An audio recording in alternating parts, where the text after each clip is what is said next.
El valle está a punto de arder. Un plan para asesinar a Victoria. Una conspiración sellada en silencio entre dos hombres sin escrúpulos. Un bebé que llora donde no debería existir ningún bebé. Y una verdad sobre la paternidad de María que, si sale a la luz, va a destruir todo lo que José Luis creía controlar. Esto no es un episodio más de Valle Salvaje. Es el episodio en el que las piezas empiezan a caer. Don Hernando ya tomó su decisión. No va a amenazar. No va a advertir. Va a eliminar. Y el nombre que va a cargar con la culpa ya está elegido. Tomaso.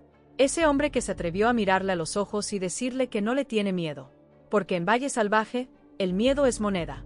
Y quien no paga, paga de otra manera. Empecemos por el principio. Por el momento exacto en que todo empezó a descontrolarse. Rafael firmó un documento. Un papel que, en apariencia, solo hablaba de custodia. De protección.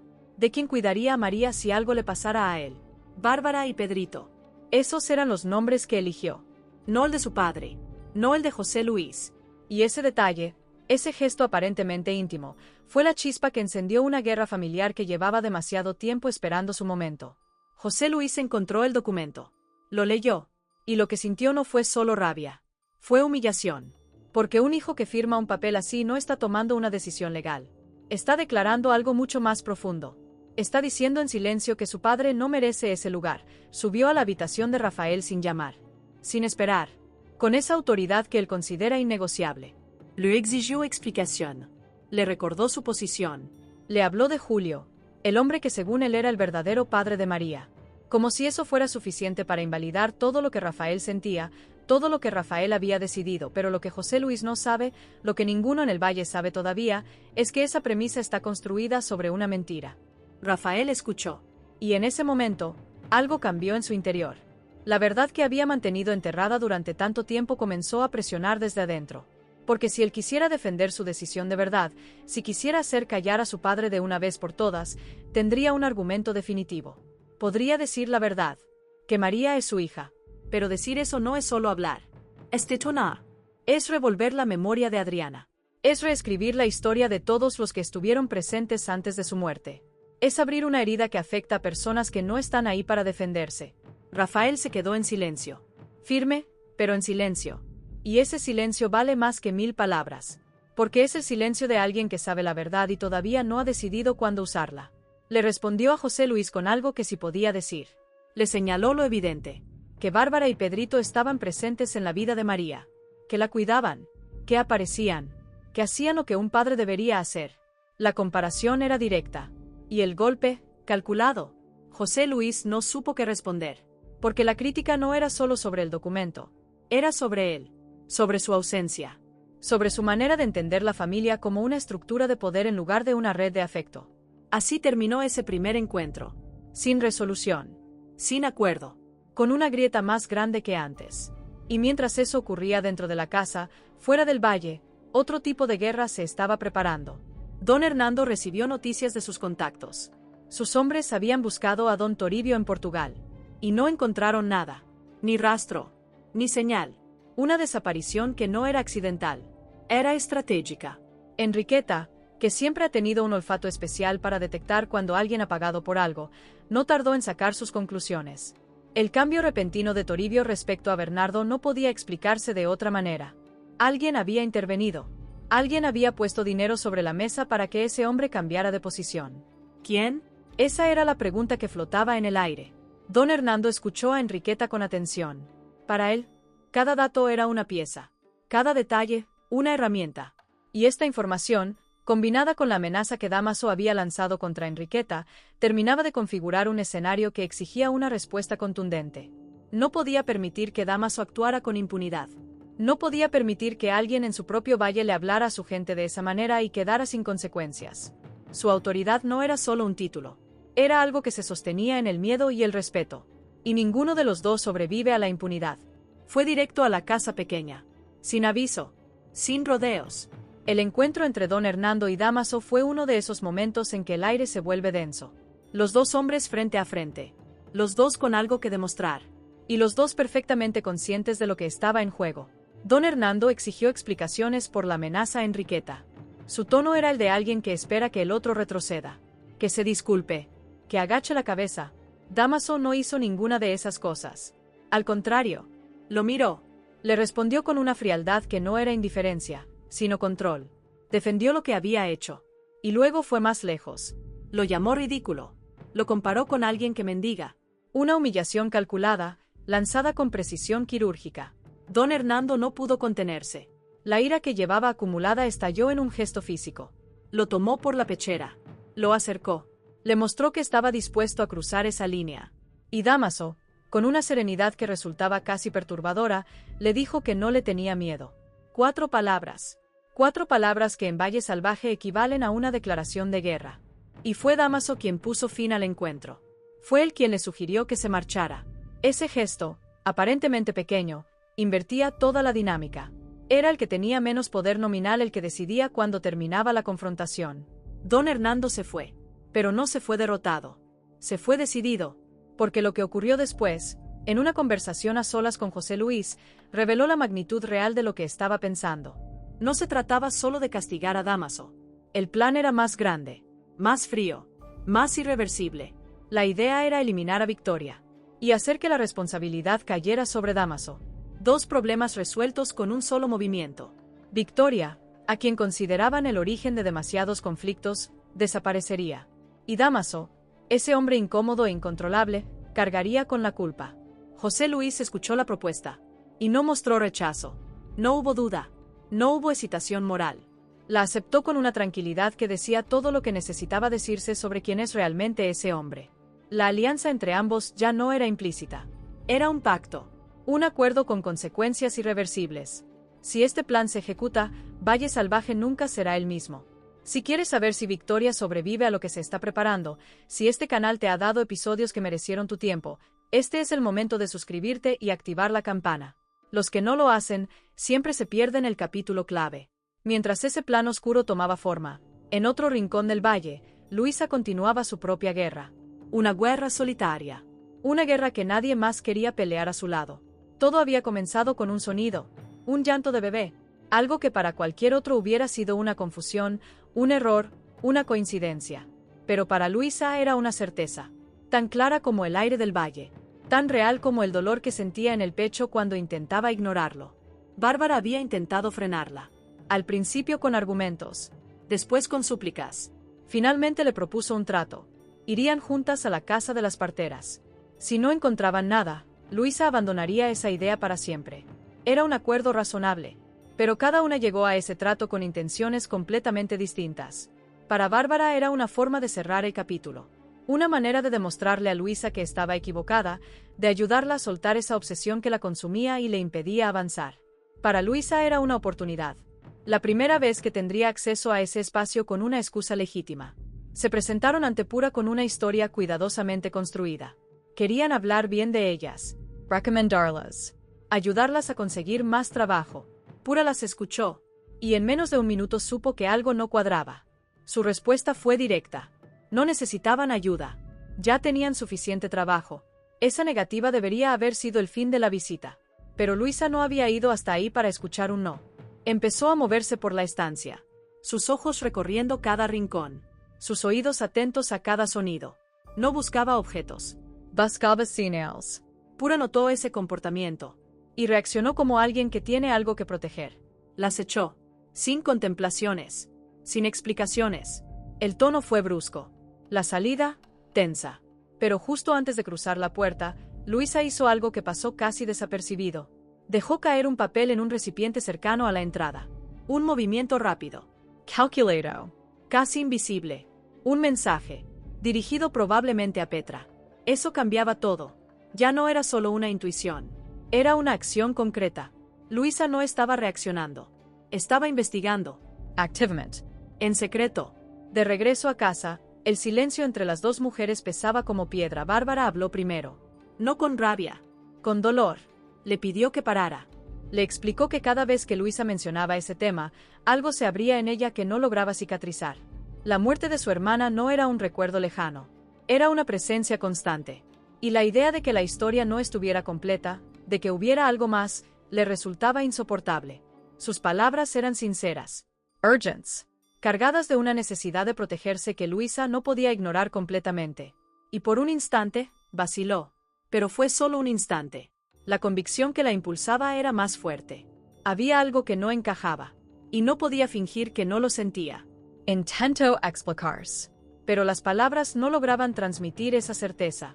Era una intuición imposible de demostrar con hechos concretos. Y eso la colocaba en una posición vulnerable. Incomprendida. Sola. Bárbara, al ver que no la convencía, sintió algo que iba más allá de la frustración. Era la sensación de estar perdiendo a Luisa, de verla alejarse hacia una búsqueda que no podía compartir. La conversación terminó sin resolución, sin un acuerdo, sin un punto de encuentro. Y algo en su relación se quebró en ese silencio. Pero Luisa no se detuvo. Volvió. Esta vez sin excusas. Sin rodeos. Sin Bárbara. Al llegar a la casa de Pura, volvió a escuchar el llanto. Ese sonido que para ella era ya una prueba en sí mismo. Una confirmación de que no estaba equivocada. De que no estaba inventando nada. Esta vez fue directa. Le preguntó a Pura sin filtros dónde tenían escondido al bebé. La tensión que se generó en ese momento fue inmediata. Pura había llegado al límite de su paciencia. La insistencia de Luisa ya no era tolerable. Y la amenaza que lanzó no era un farol. Recurrir a la Santa Hermandad era una consecuencia real. Una escalada que podía traer consecuencias graves para Luisa. Pero ni siquiera eso la detuvo. Mientras todo esto ocurría, Bárbara tomó su propia decisión. Fue a hablar con Alejo. Necesitaba a alguien que la escuchara, que la ayudara a entender cómo manejar lo que estaba pasando antes de que se saliera de control. Alejo se enfrentó a un dilema. La preocupación por Luisa era real, pero las consecuencias de lo que estaba haciendo también lo eran. Intervenir o no intervenir, dejarla seguir o intentar detenerla. Ninguna opción era simple. Y mientras Alejo procesaba esa decisión, en el valle seguían moviéndose otras piezas. Atanasio había observado algo. Algo que otros podrían haber pasado por alto. En Matilde, su recién esposa, había una tristeza que no correspondía con el momento. Una mujer que había luchado tanto por estar donde estaba, que no brillaba como él esperaba. La preguntó, con sinceridad, con la calma que lo caracteriza, no con impaciencia, sino con una preocupación genuina. Matilda intentó desviarlo.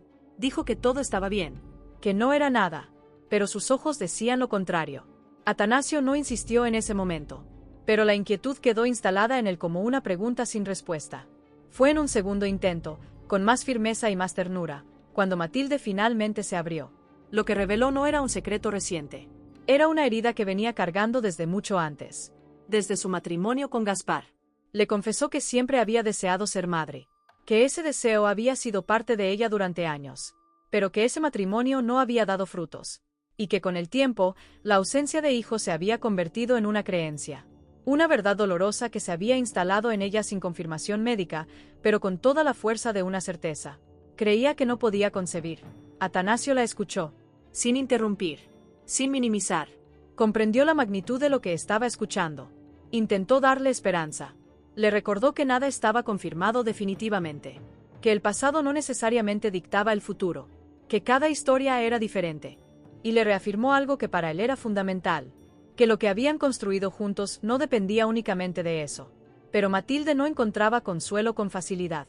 La idea de no poder darle a Atanasio lo que quizás se le esperaba la llenaba de una sensación de insuficiencia que las palabras no alcanzaban a borrar. Esa conversación, aunque dolorosa, fortaleció algo entre ellos. No la ilusión del principio, algo más real, la capacidad de enfrentar juntos lo que duele. Fue en ese contexto cuando Atanasio sostuvo a María en brazos. Una escena cotidiana, una imagen tierna. Rafael, al verlo, comentó con naturalidad que se le veía hecho para ser padre.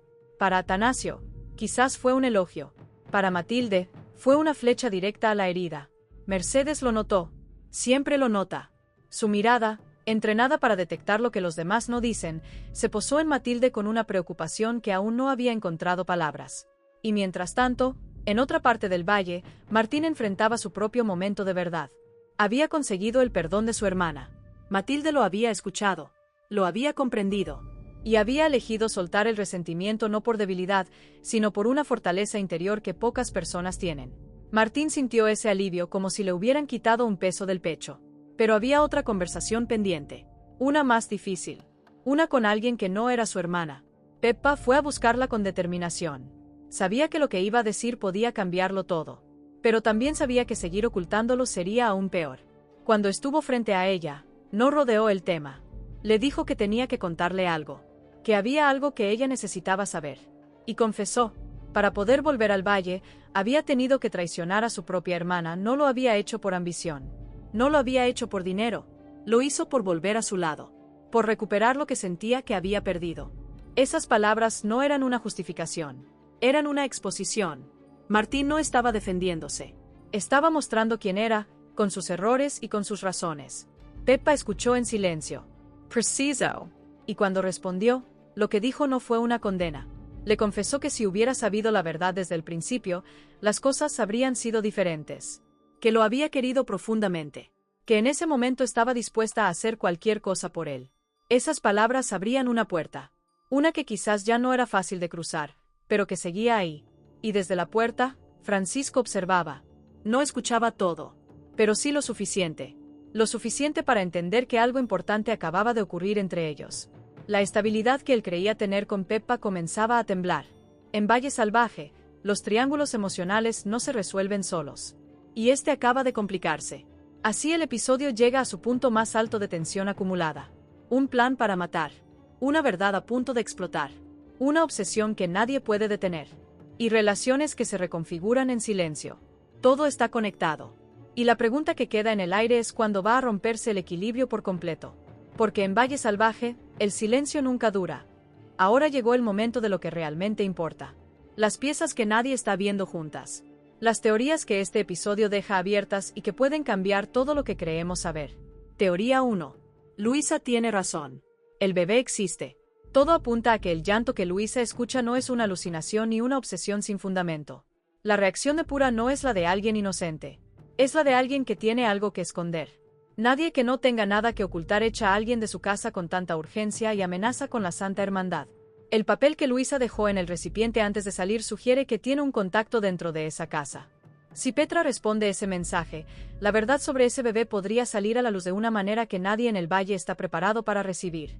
Y si ese bebé está vivo, las preguntas que siguen son devastadoras. ¿De quién es? ¿Por qué lo están ocultando? ¿Y quién más lo sabe? Teoría 2. El plan de don Hernando va a fallar. Y Dámaso va a ser el que lo destruya. Don Hernando ha subestimado a Dámaso desde el principio. Ese error tiene un costo. Dámaso es el tipo de hombre que no actúa por impulso, que mide, que espera.